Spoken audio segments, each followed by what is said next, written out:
आरव रागिनी की ओर एकटक देखता हुआ उसकी सारी बातें सुने जा रहा था। आरव यूं कभी किसी को खुद के सामने इतना बोलने का मौका नहीं देता था, लेकिन वो न जाने क्यों रागिनी के आगे निशब्द सा हो जाता था। रागिनी भी कुछ पल रुककर आरव की ओर देखती रही और फिर दोबारा से बोली, मैंने सारा से साफ कह दिया है कि अगर वो आरुष से सच में प्यार करती है और आरुष भी उसे उतनी ही शिद्दत से प्यार करता है, तो फिर उन दोनों को एक होने से कोई नहीं रोक सकता।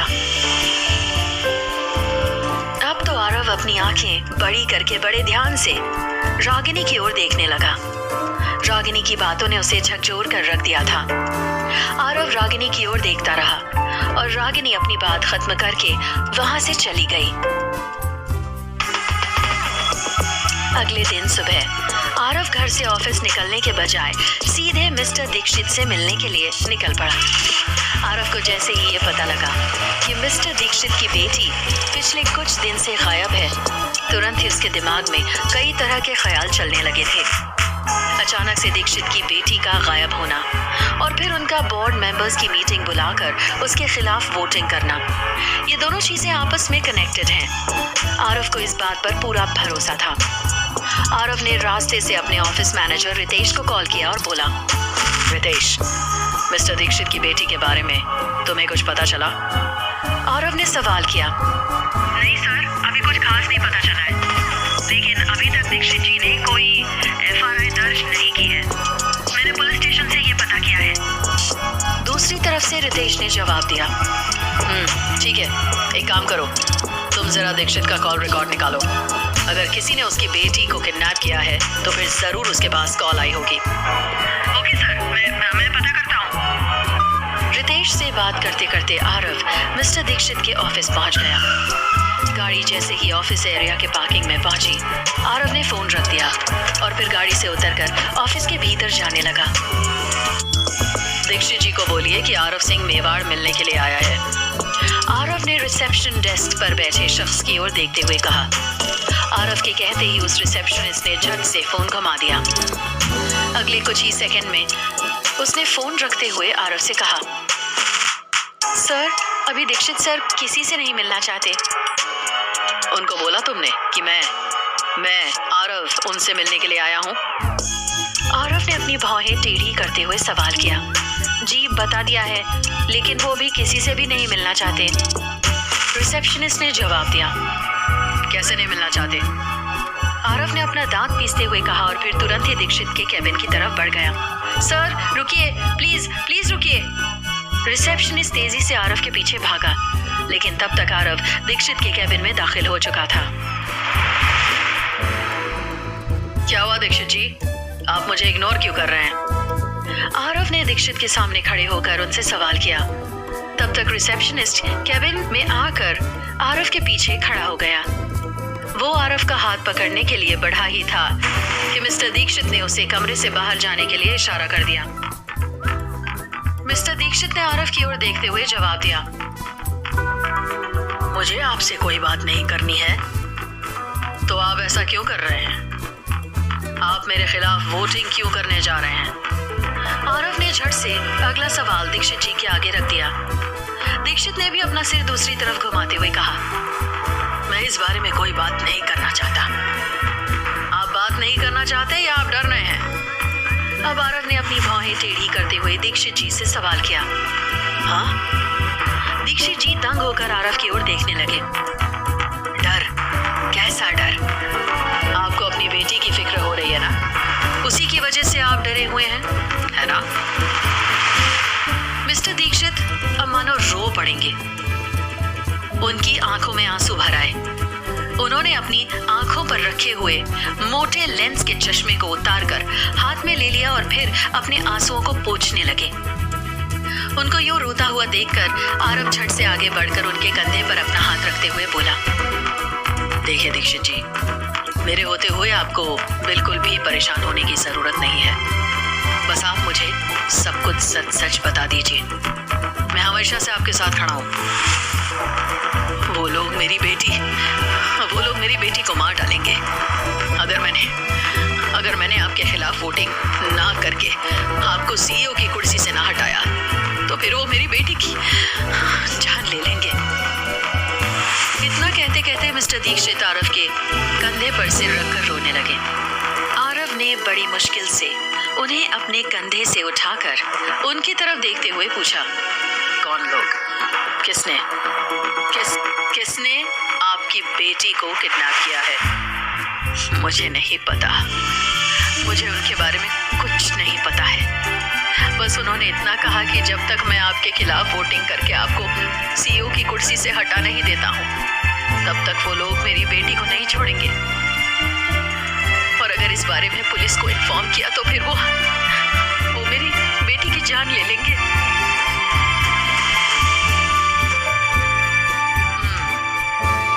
आरव ने अपना सिर हिलाते हुए बड़े ध्यान से दीक्षित जी की सारी बातें सुनी और फिर कुछ पल सोचने के बाद बोला, ठीक है, जैसा वो लोग कह रहे हैं आप वैसा ही कीजिए। हाँ? आरव का जवाब सुनकर मिस्टर दीक्षित बेहद हैरानी भरी नजरों से आरव की ओर देखने लगे। उन्हें यूं असमंजस की स्थिति में देखकर आरव तुरंत ही बोला, हाँ, मेरा मतलब जब तक आपकी बेटी नहीं मिल जाती है तब तक आप वही कीजिए जो वो लोग कह रहे हैं। और रही बात आपकी बेटी की, तो उसको सुरक्षित करके आप तक लाने की जिम्मेदारी मेरी। मैं उसे कुछ नहीं होने दूंगा। ये आरव सिंह मेवाड़ का आपसे वादा है।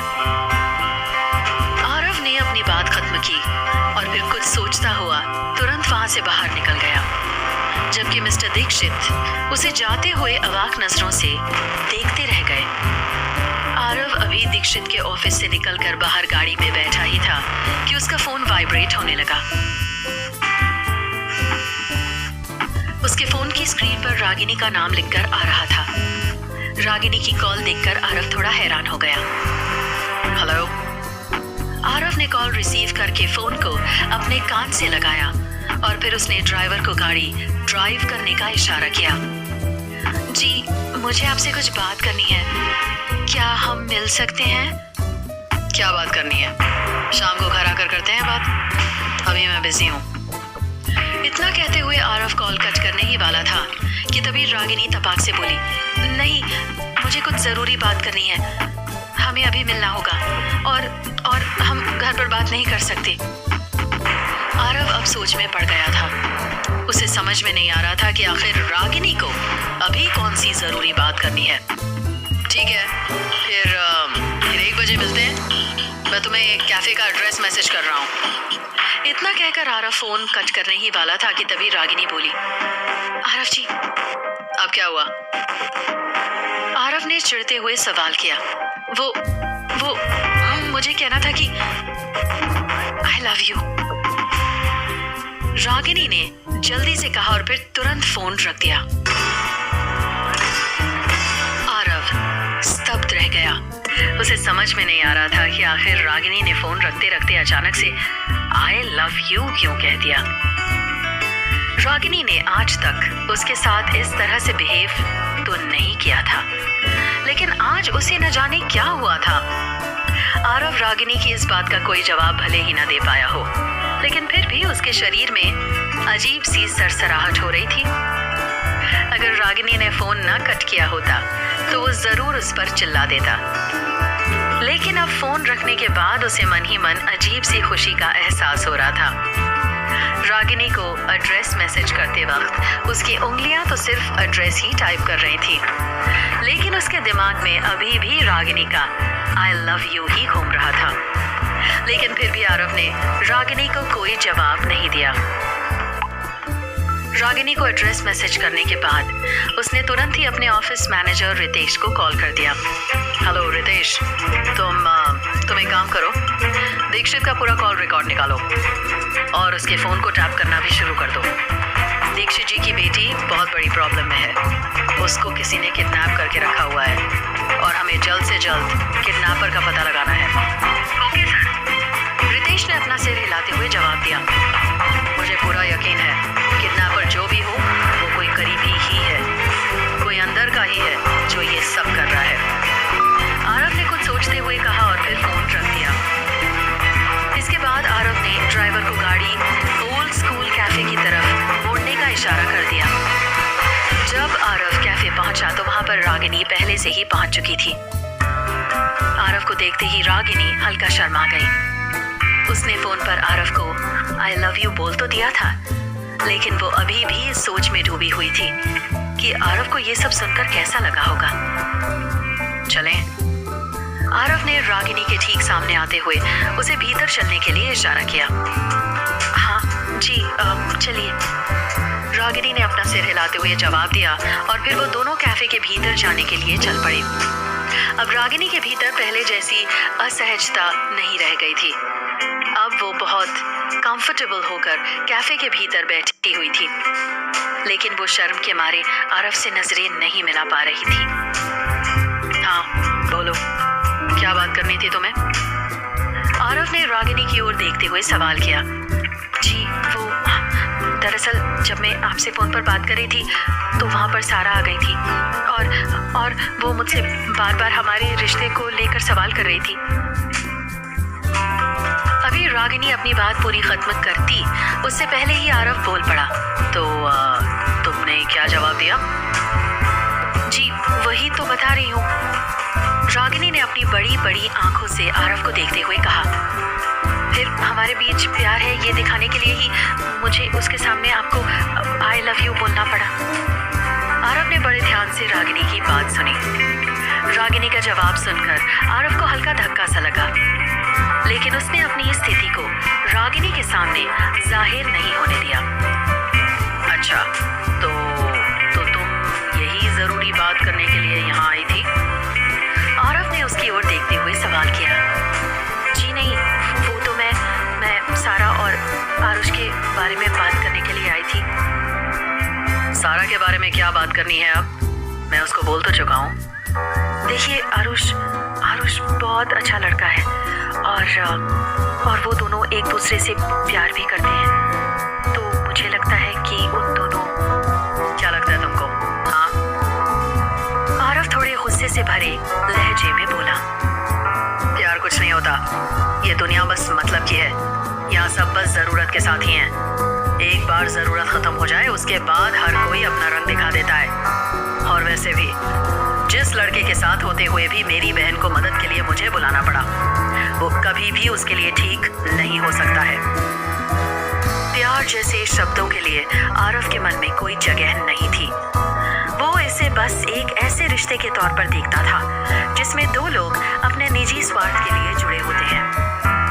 देखिए आरव जी, मैं मानती हूँ कि आरुष और सारा ने गलती की है, लेकिन मुझे लगता है कि हमें आरुष और सारा को एक मौका देना चाहिए। वो सारा से बहुत प्यार करता है। रागिनी ने आरव को समझाने की कोशिश की और मैंने इसलिए आज उसको आपसे मिलने के लिए भी बुलाया है।